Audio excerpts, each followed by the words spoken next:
So today I want to explain to you how you can use an EMDR technique to help your child to develop confidence or courage to do something that they're afraid to do. So let's say your child has to do a talk at school and they're feeling really nervous and overwhelmed by that. This is something that can help them to get prepared.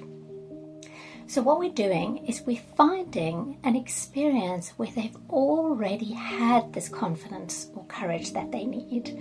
And every child has got this. You know, every child has had to do new things like walk and use a potty and start school for the first time. Things that were scary and overwhelming, but they did it. So what you want to find is an experience that your child feels that they were really confident, and it may take some time to explore this with them.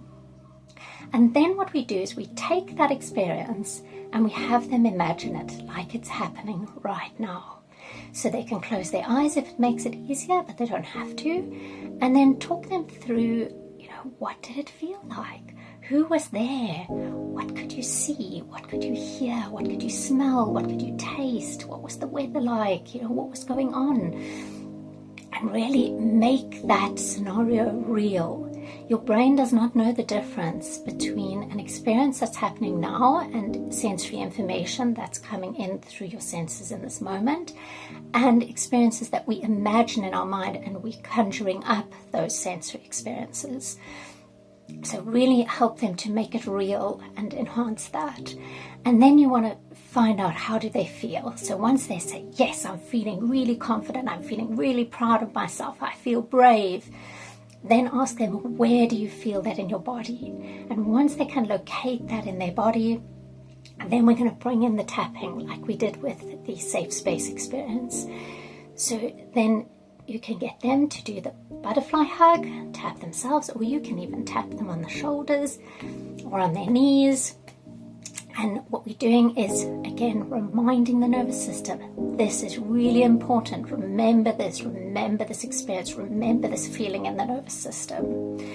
You can also enhance this by attaching that to a smell, for example. So every time you practice this, you could have maybe a lavender oil for calming or a sandalwood for grounding, and have them smell that as they do it. Or you can use power moves, which are really great. Like, yes, I did it. The research has shown that using power moves like that, or like when you run through the end of a race and put your arms up, that these power moves actually change our physiology.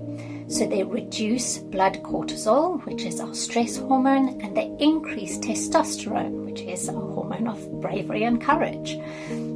So using a power move can be really fun, and then children can use that like right before that experience, before they have to go into class and go and give that talk. They use their power move, or maybe they have a little bit of that scent, that essential oil on their sleeve or something that they can just smell that, just to remind them to bring up those feelings again.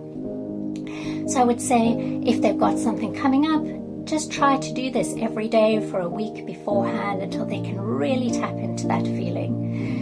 We don't often realize that we are in control of our state, and there are things that we can do to change our state, and one of those is changing our body, and that's where the power moves come in. And one of those is changing our focus. What are we focusing on? Are we going to focus on how scared we feel, or are we going to focus on those times where we were really brave and courageous? And these can really help. And try it out for yourself as well. If there's something coming up that you're feeling nervous about, all of these things work for adults too. If you'd like more tips like this, please follow, subscribe, do all those things, and there'll be more coming in the future.